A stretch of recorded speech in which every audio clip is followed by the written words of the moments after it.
Hello everyone, welcome back to Illume biology fourth chapter class 11th animal kingdom. ठीक है, और आज हम लोग बात करेंगे फाइलम मोलस्का के। एनसीईआरटी रिकैप सीरीज़ है तो एनसीईआरटी तक ही हम चीज़ों को लिमिट रखेंगे, लेकिन पढ़ेंगे इतना कि चीज़ें आपको अच्छे से समझ में आ जाए।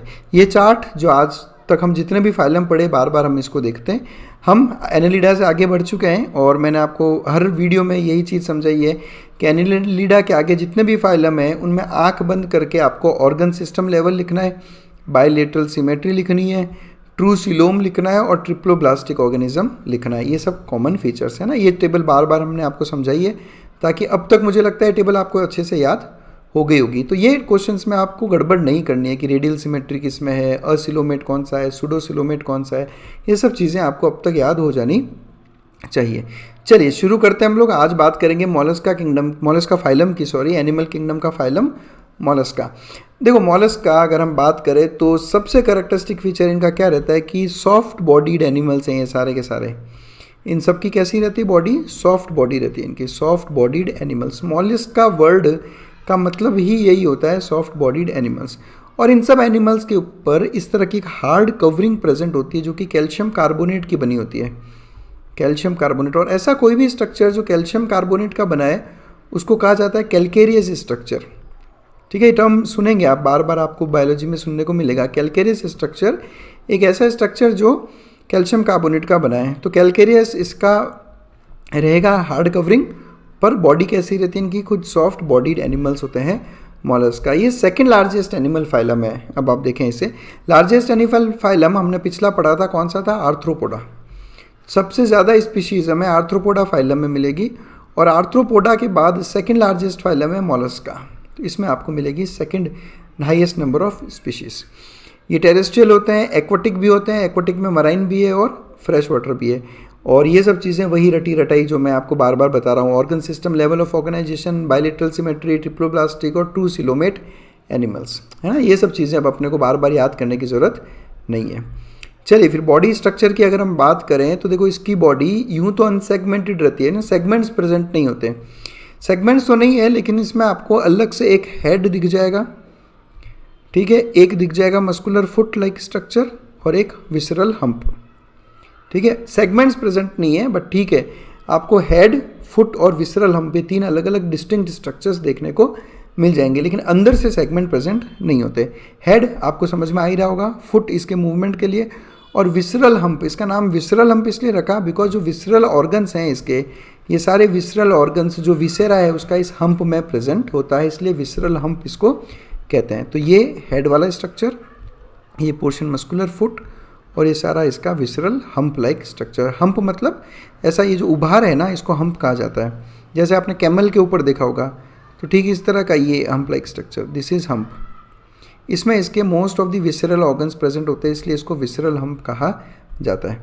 इस पिक्चर को थोड़ा सा और एनलार्ज करके अगर हम देखें तो देखो यहाँ पर वापस बता रहा हूँ मैं आपको, ये हो गया हेड, ये हो गया फुट और ये एरिया पूरा क्या कहलाएगा? हम्प। और अब आप पिक्चर देखो अच्छे से, सारा विसरल ऑर्गन्स इसके कहाँ प्रेजेंट है? हम्प के अंदर। अब यहाँ पर आप एक चीज़ गौर करें, इस हम्प के ऊपर इसका एक सॉफ्ट जो है ना एक कवरिंग रहती है, बिल्कुल जैसे हमारे पास स्किन प्रेजेंट होता है ना, वैसे इनमें भी एक सॉफ्ट कवरिंग रहती है। ये जो मैं आपको मार्क करके बता रहा हूँ इसको कहा जाता है mantle. This soft covering is called as mantle. किसके ऊपर? विसरल हम्प के ऊपर। और एक जगह पर अगर आप गौर से देखोगे तो ये देखो यहाँ पे ये क्या है? मेंटल। ये मेंटल है ना, ये मेंटल हो गया और ये हम्प, ये मेंटल, ये हम्प दिख रहा है। हाँ, ये मेंटल और हम्प। इस मेंटल और हम्प के बीच में आपको एक कैविटी दिख रही होगी, यहाँ देखो, ये वाली कैविटी की बात कर रहा हूँ। ये इस कैविटी को कहा जाता है मेंटल कैविटी। क्या कहेंगे? मेंटल कैविटी, क्योंकि ये मेंटल के नीचे प्रेजेंट है। मेंटल और हम्प के बीच की कैविटी मेंटल कैविटी कहलाती है। और मेंटल कैविटी को अगर आप गौर से देखोगे तो इसमें आपको एक फेदर लाइक स्ट्रक्चर दिख रहा है, ये जो गिल्स हैं बेसिकली। और गिल्स इनमें क्या काम करते हैं? एक्सक्रीशन का, और एक्सक्रीशन के साथ साथ रेस्पिरेशन का। तो ये दो गिल के फंक्शन होंगे, रेस्पिरेशन और एक्सक्रीशन। तो गिल का लोकेशन ज़रूरी है याद करना, एनसीईआरटी ने भी मेंशन किया हुआ है। गिल्स कहाँ प्रेजेंट है? गिल्स प्रेजेंट है एक कैविटी में जो कि मेंटल और हम्प के बीच में प्रेजेंट है, ठीक है। और गिल्स का काम क्या होगा? रेस्पिरेशन और एक्सक्रीशन का। तो बॉडी स्ट्रक्चर की अगर बात करूँ तो अनसेगमेंटेड बॉडी है इनके पास में, और एक आपको अलग से हेड, मस्कुलर फिट और विसरल हम्प देखने को मिल जाएगा। एक सॉफ्ट और स्पॉन्जी लेयर प्रेजेंट होती है स्किन की सॉफ्ट और स्पंज लाइक लेयर प्रेजेंट होती है जो विसरल हम्प के ऊपर मेंटल का फॉर्मेशन करती है। इसी मेंटल और हम्प के बीच में एक कैविटी या स्पेस प्रेजेंट है जिसे मेंटल कैविटी कहा जाता है, और इसमें फेदर के जैसे गिल्स प्रेजेंट होते हैं, और गिल्स का काम होता है रेस्पिरेशन और एक्सक्रेशन का। तो ये सब चीज़ें अभी हमने इस स्ट्रक्चर में डिस्कस की थी सारी की सारी, और ये एनसीईआरटी की लैंग्वेज। और आगे बढ़ते हैं हम लोग। जैसा मैंने आपको स्टार्टिंग में बोला, सॉफ्ट बॉडीड एनिमल्स हैं, लेकिन इनके ऊपर कैल्शियम कार्बोनेट का बना हुए शेल प्रेजेंट होते हैं। तो ये देखो आप, ये शेल है ये। तो ये जो आप लोग जिसे शंख कहते हो ना, आप समुद्रों में जाते हो, इस तरह की सीपियाँ, इस तरह के शंख ढूंढते हो आप, तो ये सारे के सारे बेसिकली मोलस्का के कैल्केरियस शेल हैं। और आगे बढ़े तो बात करते हैं, ये में देखो आप हेड, ये हेड वाला पोर्शन हो गया। इस हेड के ऊपर देखो आपको यहाँ टेंटिकल्स दिख रहे होंगे। टेंटिकल्स हमने आर्थ्रोपोडा में भी पढ़े थे, और वहाँ पे टेंटिकल्स का फंक्शन हमने क्या कहा था कि सेंसरी स्ट्रक्चर्स हैं। तो यहाँ पे भी टेंटिकल्स जो हैं सेंसरी स्ट्रक्चर का काम करते हैं। यह एक बहुत इंपॉर्टेंट स्ट्रक्चर है और बहुत important exam point of view से भी है। देखो यहाँ पे देखो आप, यहाँ पे आपको क्लियर में दिखाता हूँ मेंटल कैविटी। ये देखो, ये मेंटल कैविटी पूरी, ये वाली, ये मेंटल कैविटी, और इस मेंटल कैविटी में देखो आपको फेदर लाइक गिल्स दिख रहे होंगे यहाँ पे, है ना। और यहाँ देखो आप, मैं माउथ की बात करूँगा यहाँ पे, ये माउथ की बात कर रहे हैं, माउथ को एनलार्ज करके दिखा रहा हूँ मैं आपको। तो माउथ के अंदर यहाँ पर आपको ये एक स्ट्रक्चर दिख रहा है, इसको रेड्यूला कहते हैं। ये फाइल लाइक होता है। फाइल देखिए आपने, फाइल किसको कहते हैं? ये इस तरह के स्ट्रक्चर होते हैं ना, जैसे जनरली किसी चीज़, जो कोई शार्प चीज़ को ब्लंट करने के लिए यूज़ करते हैं, स्क्रैपिंग के लिए काम लेते हैं हम लोग, उसको फाइल कहा जाता है।